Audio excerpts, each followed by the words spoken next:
This is the Colorado Hunting Hub podcast, where we cover hunting in the West, but mostly hunting in the destination state of Colorado. You will find information that will help you plan, prepare, and motivate you for your hunt, but also keep you updated on happenings in the Western hunting world. Thank you for listening, and I hope you enjoy. Nothing got a deed to the land, but it ain't my ground. This is God's country. Hey everyone, thanks for listening to Colorado Hunting Hub. First, want to say again, thank you to all you listeners. If you've been listening for a while, you may realize that I've knocked it back down to one episode a week and trying to release in that Tuesday, Wednesday, Thursday, somewhere in there. And even though I've got less episodes out there, I'm still getting some growth out of my numbers. So that means I'm growing, and I appreciate it very, very much. Just extending that reach and helping some other hunters out. And that's, again, the purpose of this podcast is just to bridge that learning gap and to share what I love about the outdoors, and that's hunting. So I do not get paid to do this. I do this out of my own pocket. Yeah, there's a couple little benefits of working with some companies. It's just fun, and I appreciate the support from all of you. To keep this rolling, I do need a couple of things from you, and got some this morning, some good feedback on last episode.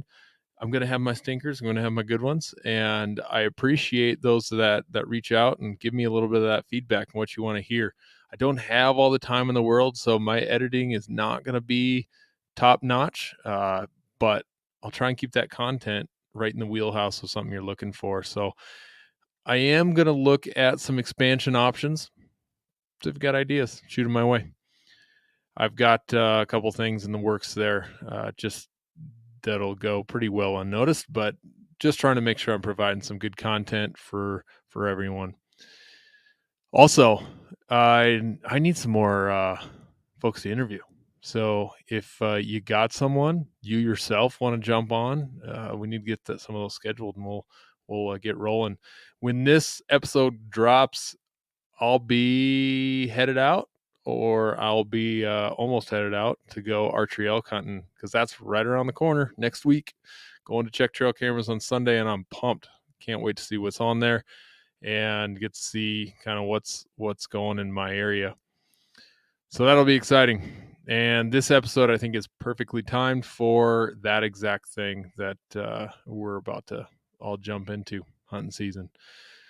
If you caught my note from last episode, YouTube got me, or Denmark has some listening issues with my Blake Shelton more than 10 seconds of audio there. So I had to kick off a bunch of my episodes, or all of them, from YouTube, and I'll start putting them on there and having some more legal audio, I guess.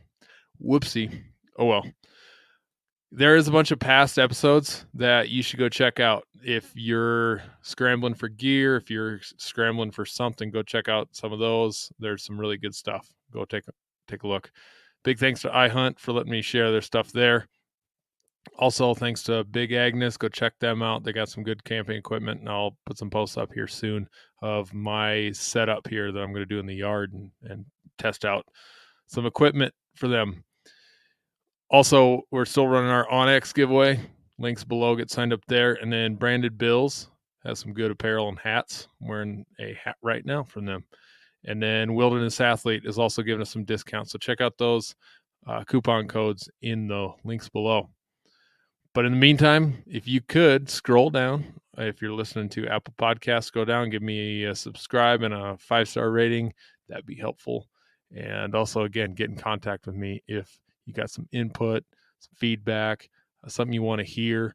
I'm just focused on getting in the field, so don't have actually a ton scheduled. I need to look at the next 10 episodes and what's we're going to get rolling. So I'm needing some feedback and needing some of that. But this one is this episode we're doing is a hunter or a listener requested episode on hunter etiquette, or I titled it "Not Cool, Man." So here's a couple of things that we got.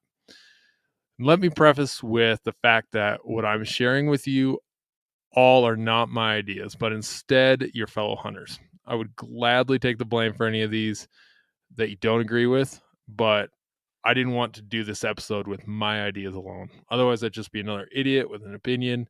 I've reached out to a bunch of different groups, different types of hunters, just to see what drives them nuts when they see this in the field. And this may be a little bit more specific to Western hunting, uh, different than hunting in the East, where you got big grid system fields, a lot more people in their vehicles, that sort of thing. So this is pretty specific to the West, but lots of overlap to you out there in Michigan. So pay attention.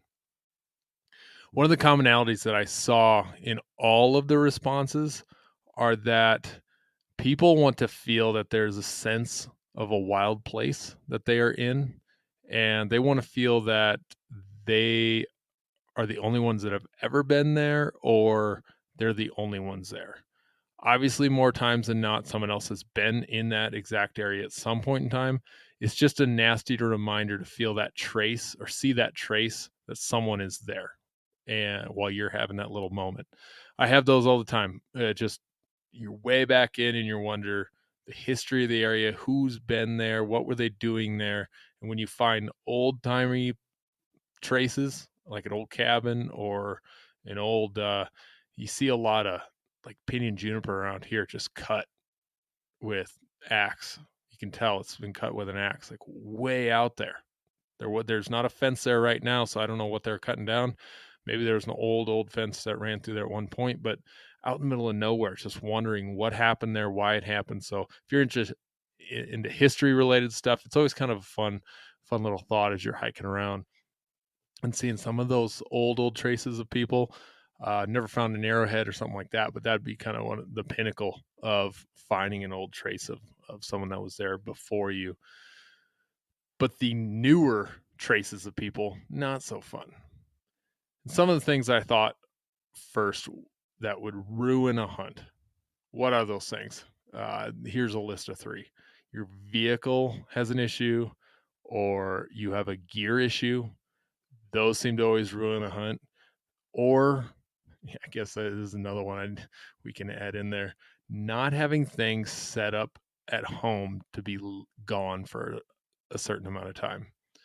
If you don't have clear communication with your spouse or work, and you got to deal with that while you're in the field, where you have to get out early, that sucks and it ruins a hunt. And you're always in that feeling of I'm in a rush.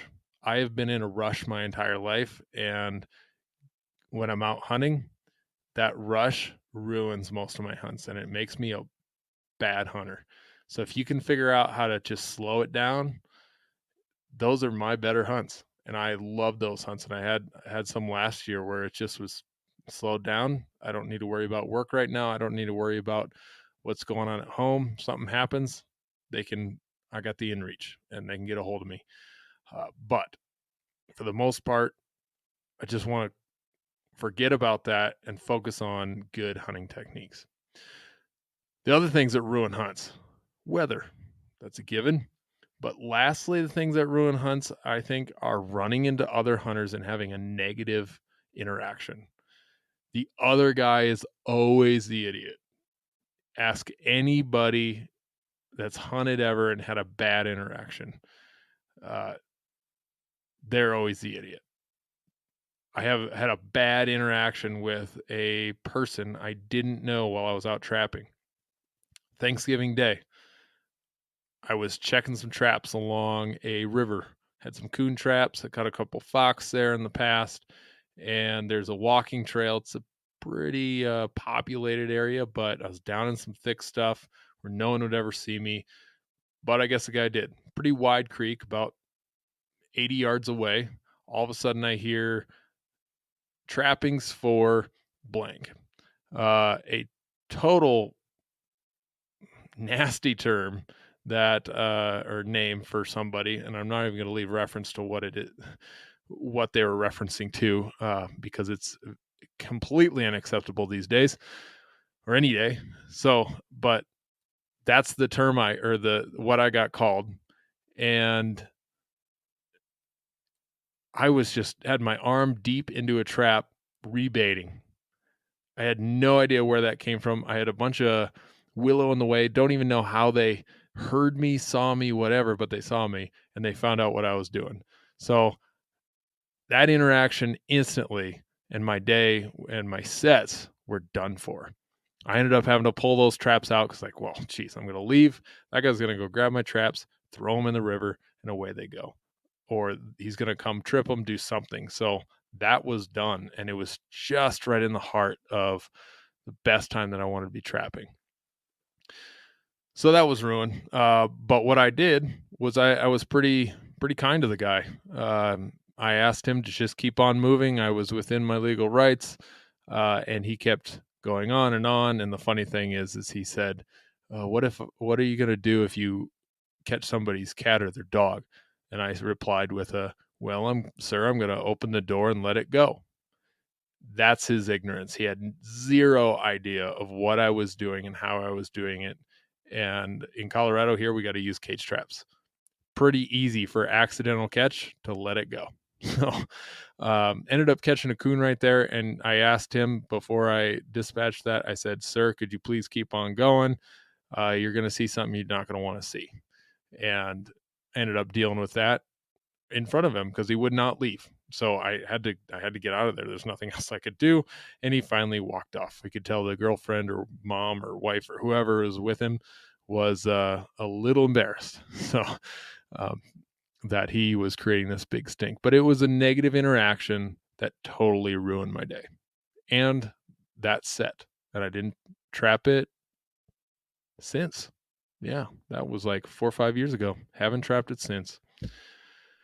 So he probably went on to tell a story about this idiot trapping along the river. And I proceed to go along my way and tell people about this idiot that's called me names and made me pick up my sets. So keep that in mind. It's a matter of perception. Who's on the other end? And there is another story in those other pair of shoes. So just like my last episode about non-residents, there's always rotten eggs in every state. There's always rotten hunters. Most, however, are worth chatting with. So if you can keep that glass half full instead of half empty kind of mindset, I think that would make us all a little bit happier hunters and have some of those little bit better interactions.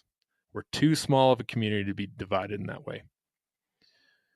So I reached out to Backcountry Hunters and Gear Facebook group. There's some solid guys over there and gals. They're always up for discussion and give you a lot of positive, good stuff. Also got some I Hunt Colorado Facebook group info, and then also from a few buddies.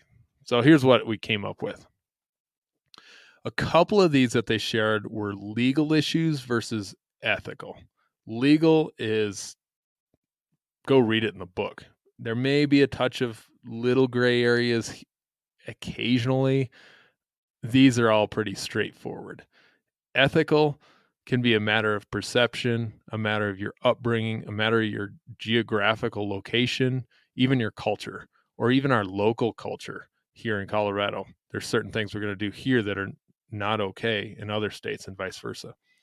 So keeping that in mind, I think, is kind of important. Just because a guy is hunting in a specific way doesn't make it wrong, but it's his style, and that's the way he's going to go about it. And as long as he's being kind and courteous around to with everyone else around him, I think we got to keep that in mind. So try and put yourself in other hunter's shoes. So number one, not cool kind of thing that people reported to me: don't knowingly hunt on top of another hunter. That was the number one response. I kind of tallied all the responses, and that one was many, many times somebody said something. And they would say, you see someone, avoid them. Or maybe you see them and have a conversation with them and who's there. If you see a vehicle, don't hunt right behind them. If you know there is a kind of a one-way in and one area to go to, you got to know there's someone else there. A buddy and I got up super early. He still hasn't killed his first elk, but we tried to get him one, and we would have been on it. We cruised in on the four-wheelers. They were directly behind us. We missed our stopping location, turned around, came back, and they were there in that spot. Me and another grown dude versus a guy and his kid. We yielded to them and allowed them to go on, and actually the kid killed a little 4 or 5 point bull elk. So my buddy would have got his first elk, but we let the kid do it, which was you'd rather any day of the week would rather have a kid you do that than yourself. So we felt good about that, but we were not going to hunt on top of them. We moved to a completely different area and made a last minute adjustment. So it's always good to have a plan A, B, and C. That's the plan for this weekend. Trying to have a plan A, B, and C for our backcountry hunt. I know that it's a good possibility some other hunters are going to be in there. And I'm not going to be in there a day early. I'm going to be in there the morning of because that's what works out. And I don't know if someone else is going to have their camp set up. I don't know someone else's plan. I don't know how to get a hold of anyone that's in there or to make some plans, which would be great. But that big thing is hunting on top of other people. If you can avoid that and realize that it's not necessarily going to be beneficial for you to squeak on past them, but to allow the person that was there first, to allow the person that maybe as a kid go in there of some sort, handle that situation how you want to deal with it, but from your hunting peers, know that the biggest thing that grinds people's gears are hunting on top of another hunter. The next would be shooting. People have had some. I even got a story here. Issues with people shooting, and in a previous episode with Scott Hoyer, he had mentioned that, and he was the game warden in our area, that they have less issues during archery season. I guess maybe more people are going to be taking some nasty shots with their rifle, but don't be shooting elk that are running at 1,500 yards. Know your target and what's behind it, and that's a legal thing. That once that bullet leaves your gun, you're responsible for it and whatever it hits. Don't shoot me or my horse. That was a comment. um, duh, but it happens all the time. People's livestock get shot. There's a moose that gets shot, so know your target. And we've had a story from Paul here that wrote in to share his story about shooting ethics and more legalities. But here it is. I was stationed in North Carolina in Jacksonville for a few years of my time in the Corps. Sorry. I got myself a tag, which there's crazy. If I remember right, it was a 5 deer, a bear, and 2 gobblers that was good for the whole season. All that changed on what firearm you could use. Being from Colorado, this astounded me. I never heard of this kind of tag. Everything there was different. Antlers are counted by total points, running dogs are allowed for deer, etc. I quickly found out that I was in a totally different world hunting than I was used to. The deer there were so small enough I could throw them over my shoulder without gutting them. Haha. The deer were super jumpy. That made sense, seeming that they were always run by dogs. I found a piece of public land. It was considered a bear sanctuary, so deer were allowed to be hunted on that land. I had scouted it before and had pretty good layout of the land. This day is particular. I went before sunrise to the end of the dirt road, which a gate blocked the entrance for vehicles. I parked my pickup to the left to state my presence of the area I was hunting. To the left, I found a good spot in some trees by a meadow. A couple hours later, I heard some hounds going crazy and they were headed my way. Within a few minutes, a buck ran out in front of me. I drew, and in that moment, I heard a pickup hauling ass behind me, in which they shot at that buck, missing and hitting the tree I was leaning against a foot or so above my head. I instantly stated my presence, even though I was fully legal in Hunter's Orange. To find out they were running the dogs on the whole strip I was. They apologized and said I didn't cross their minds seeing my truck. In the brink of the moment, they were just trying to get a deer. The conversation was cordial, even as pissed off as I was. Uh, that's kind of crazy. And even though what they were doing was sounded legal based on the laws that were running dogs, People get in a hurry and make mistakes, and guy almost got killed. That would be not a cool thing to happen, and I know it has happened. So there's an actual true story, and I know it's on the East Coast, but similar things have happened here. The next and far lighter of the conversations, maybe not. People got pretty worked up over this one. Pooping, how people poop in the woods, drove people nuts. There was a lot of comments on pooping. Not in a road, nowhere to poop, dispose of your paper, bury it, not on a trail. You have to take care of that. Flip a rock, do what you need to do, but make sure that that is not discoverable by someone else or their dog. Uh, I've actually heard of some disease being transferred because so many dogs eating people's human feces along some popular trails. That's disgusting. My dog eats his own poop, and that's gross. My dog eating someone else's human's feces, that's even worse. That grosses me out. So make sure you're dealing with your pooping scenario, and people don't want to find that, see it, whatever. Because when you got to go, you got to go. There's some varying things here. Pack your paper out. You pack out the wipes, all those sorts of things. I'm not going to get into that, but just know that that is an issue that people are seeing, and be mindful of it. Look at your area when you're done. Are you littering? Are you leaving it so people can't tell what was just happening there? Are they going to stumble on it? Look at it in that way and see if they're going to be or more inconvenienced by what you just did. The next was a pretty big one as well. Clean up after yourself. Leave it better than you found it. Pick up other people's garbage. I got a second, a third, a fourth, a fifth, a sixth, a seventh, and an eighth on this one. Your trash drives people nuts. The flagging that you leave when you're trailing a deer, that's annoying people because, again, it's a trace that was left. But leaving that trace behind, people think you can burn aluminum or beer cans or pop cans or whatever in your fire pit.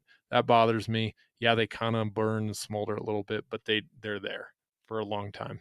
So not just there, there's plastic bottles all over, and I'm sure I've lost a couple of things along the way, but I've picked up a little bit more than what I've lost, I'm sure. So make sure that's you picking up a little bit more than what you're leaving behind. Trying to leave that better than you found it because it's driving people nuts. I've seen something lately just in the last week about all the balloons that people are finding, where balloons go to die. It's kind of funny, but sad at the same time. I found balloons with notes on them, balloons in the middle of nowhere. You always wondered where those end up. Well, just in the middle of forest near out country. It's where they end up. Here's one that caught me. I wouldn't have wrote down unless someone said it. So I'm glad people shared it. Is your vehicle placement on trailheads? And in the story, we heard that. Park in the direction you're hunting. I can see some people arguing that I want to park over here. I don't want people to know exactly where I'm at. Well, if you don't want people to hunt on top of you, maybe park in that direction you're hunting. Or maybe you, as the second person there, need to realize that people are doing that so that you know what direction they're hunting. Take it for what it's worth. There's an idea that may help. Your speed on the trails. Oh my gosh. TJ, I don't know if you're listening, but we could throw out a name right now of speed on the trails as an issue that almost ended up in a fist fight because someone almost got hurt. And that was a bad deal. Just cruising in, and someone needed to beat us there. And we would have gladly let them pass because we always go ride side by side when we can, because the dirt and the dust, the silt in this country is it's like flour. So getting that in your eyes, and you get it everywhere. So trying to ride side by side and not eat the dust is kind of nice. But man, all of a sudden these lights were behind us and zipped around us and just about killed some of us. So that was a bad deal. Caught up with them.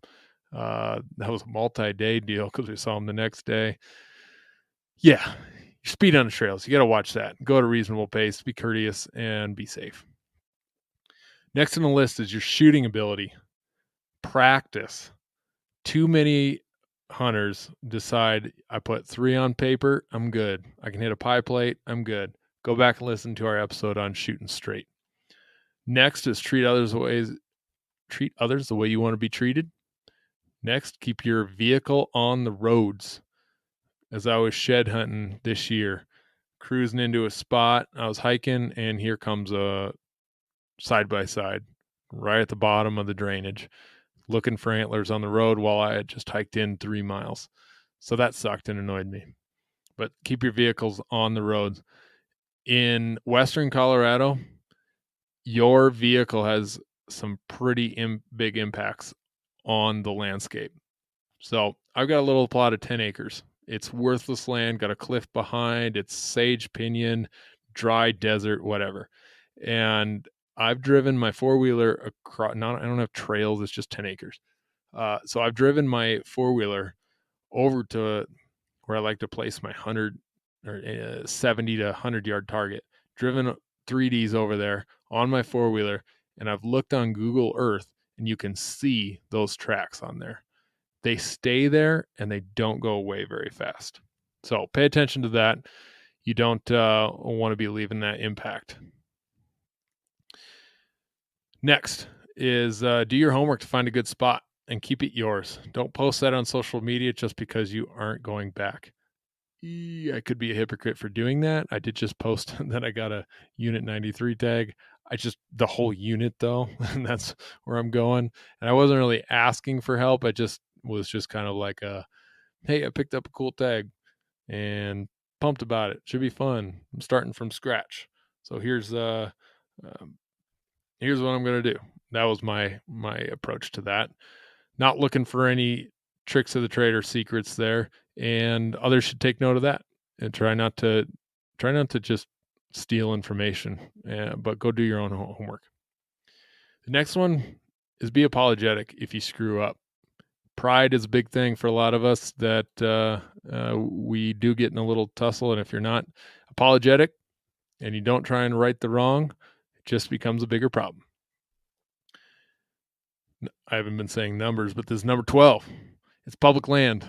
Everyone has a right to be there. Keep that in mind. Number 13, don't leave a hot, smoldering fire. That one was more than once that I hear that. 14, don't tamper with trail cameras.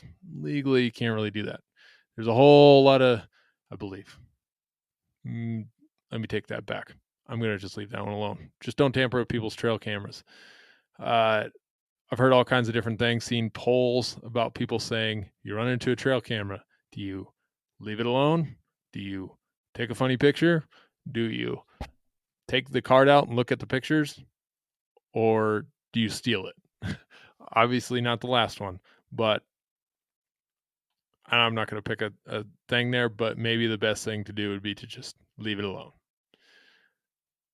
Talk about that with your hunting buddies and maybe come up with your own camp plan there.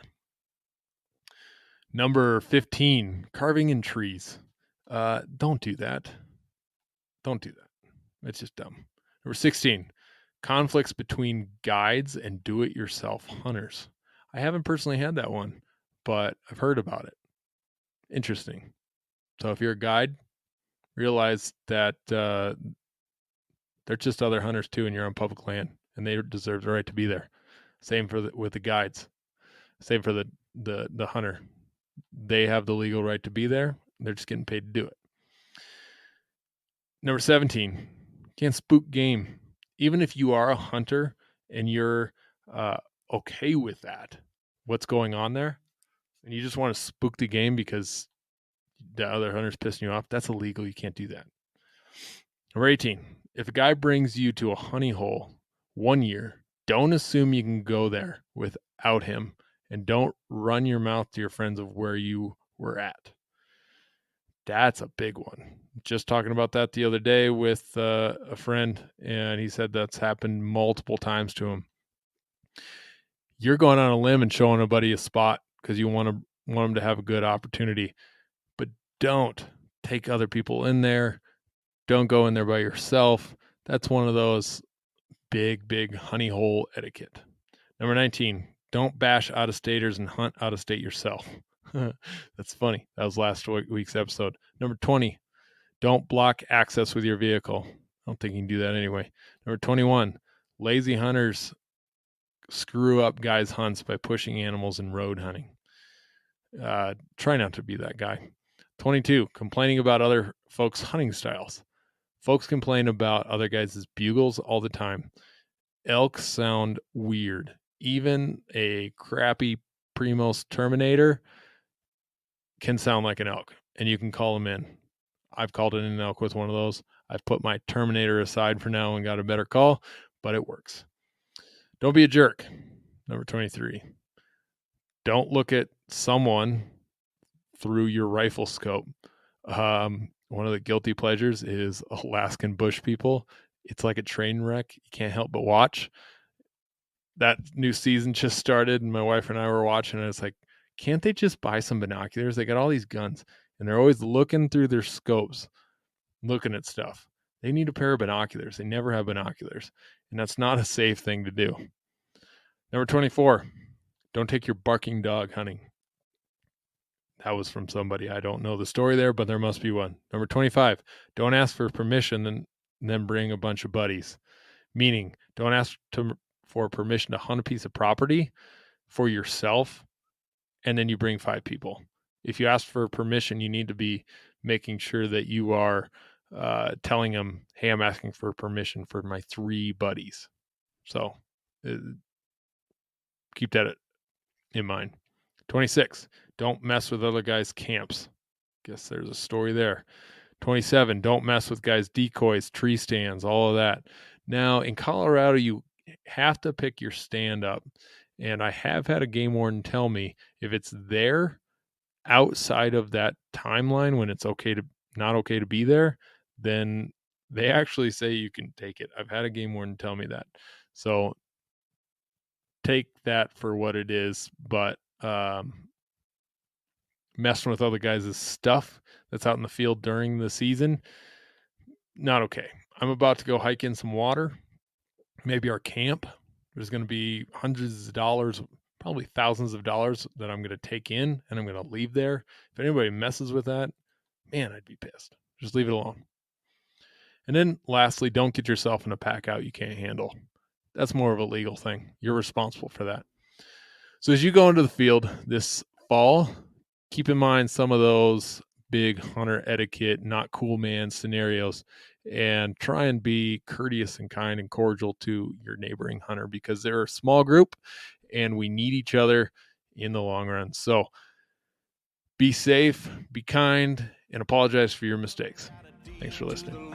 But it ain't my ground. This is God's country.